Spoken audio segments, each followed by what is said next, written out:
Praise the lord అండి. ఎస్తేరు గ్రంథము 7వ అధ్యాయము 3వ వచనం లాస్ట్ భాగం మనం ధ్యానం చేసినట్లయితే, రాజా, నీ దృష్టికి నేను దయ పొందిన దాన్నైనను నా ఎడల రాజువైన తమకు సమ్మతి అయితే నా విజ్ఞాపన బట్టి నా ప్రాణమును నా మనవిని బట్టి నా జనుల నాకు అనుగ్రహింపబడుదురుగాక అని రాణి అయిన ఎస్తేరు గారు రాజుకు విన్నపించింది. ఇక్కడ మొట్టమొదటగా రాణిని ఎస్తేరు తన ప్రాణములను ఎందుకు అడిగిందంటే, సాధారణంగా భార్య తరపు చుట్టాలకు ఎవరికైనా ఆపద వచ్చిందంటే వెళ్దాములే పని కానివ్వండి అని అంటాం.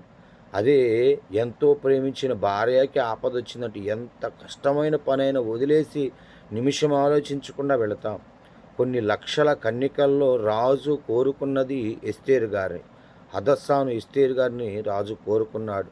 రాజు ఆజ్ఞలని ఎవరు రాజసముఖానికి రాకూడదని రాజశాసనం రాయబడినప్పటికీ కూడా ఎస్తేరు గారు వెళితే ఆమెను పిలిపించుకుని ఆమెను పిలిచి తన ప్రక్కన కూర్చోబెట్టుకుని, ఎస్తేరు, ఏమి కావాలి, రాజ్యములో సగం మట్టుకని నీకు ఇస్తాను అని రాజుగారు అడిగితే, రాజా, నాకు అవేమీ వద్దు కానీ నువ్వు నా శాలకు విందుకు రమ్మన్నప్పుడు రాజుతో పాటు హామాను గారు వెళితే అక్కడ రాణి అడుగుతుంది, రాజా, నా విజ్ఞాపన బట్టి నా ప్రాణమును అని అడగగానే ఎస్తేరు గారిని ఎంతో ప్రేమించిన అహష్వేరోషు రాజుగారు అంటున్నారు, రాణి, నీ ప్రాణము తీయజూచిన దుష్టుడు ఎవరు అని అడగగా అక్కడ ఎస్తేరు గారి గొప్ప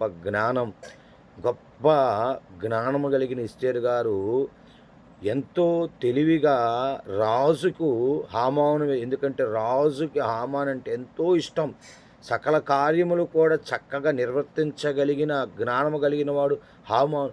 అటువంటి హామాన్ని శిక్షకు గురి చేయాలి అంటే మొట్టమొదటిగా ఆపద తనకు వచ్చిందని తన భర్తకు తెలిస్తే, ఏ భార్యకైనా ఆపద వస్తే ఏ భర్త సహించలేడు. కనుక ఎంతో ప్రేమించి ఎంతో ఇష్టపడిన ఎస్తేరు గారికి ఆపద వచ్చిందని తెలియగానే రాజుగారు ఉగ్రుడై ఆ దుష్టుడైన హామాను ఉరి తీయమంటే మొర్దెకై గారిని ఉరి తీర్చడానికి 75 అడుగుల లేక 50 మూరల ఎత్తుగల ఉరికయ్య మీదే వారందరిని కూడా ఉరి తీయించింది ఎస్తేరు గారు. ప్రియ సహోదరుడా, ఈరోజు యుక్తి కలిగిన మాట నీ అపాయమును తప్పిస్తుంది.